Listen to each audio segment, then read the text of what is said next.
هو البابور يعبر في صباح 20/6/23/2000 ميلادي ملفات البرقة في حرف جعفر متجها إلى الحرف.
طبعا هذا أول قلاب أو أول بابور ينزل إلى هنا، إلى هذه المنطقة بالتحديد من يوم انشقت الطريق، وهذه بشارة خير إن شاء الله عز وجل. وبعدها ستنزل الديانة منقوش القاطرات، لكن بعد فترة إن شاء الله، ما هي بالكثير 10 سنة هكذا إن شاء الله، نقول ستنزل القاطرات الصغيرة.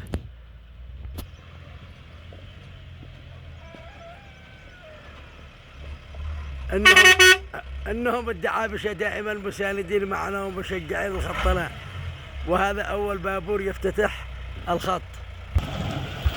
هلا هلا وغلا هلا، صبحكم الله بالخير والنعيم.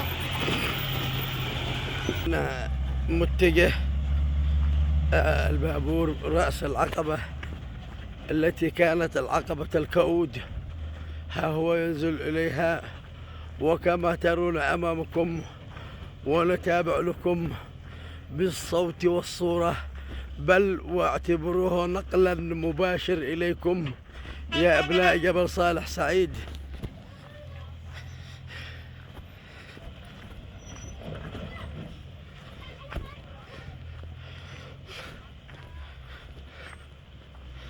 وهذه هي العقبة. نعم،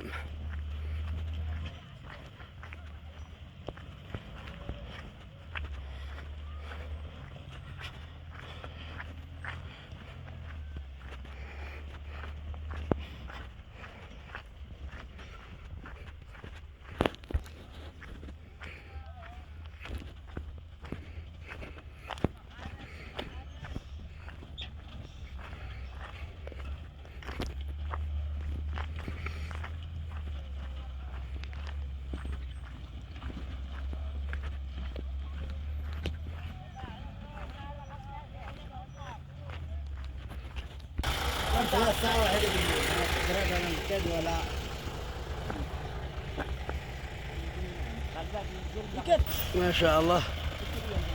وهذه السيارة هنا تمشي، وهذا الباب القلاب من هنا قادما نحو ملف عبر أو ملف ركن الجبوب مختصر. وهقد أهلا وسهلا بالأخ المرابط معنا في مشروعنا الأخ منتصر. اصبر أنا ولو فريبتك بلا فحص قد لا مفحوص فحيص. الحمد لله. وهذه إشارة الترحيب لأبناء جبل صالح سعيد أو كلمات الشكر من هذا القلاب لكل الداعمين ورجال التنمية، وإنا مواصلون بإذن الله. أما إن ننتصر أو ننتصر. صبحك الله بالخير أيها الإنسان الطيب. يا صباح الأنوار، حياك وأبغاك. الله يحييك ويبارك فيك، وشكرا لك ولمرابطتك معنا أنت وسيارتك في هذا الخط. وأستحلفكم بالله لا يقول واحد لا هو الوحيد الكاسب، بل هو الوحيد المرابط معنا والمناضل، يجب أن نقولها هكذا.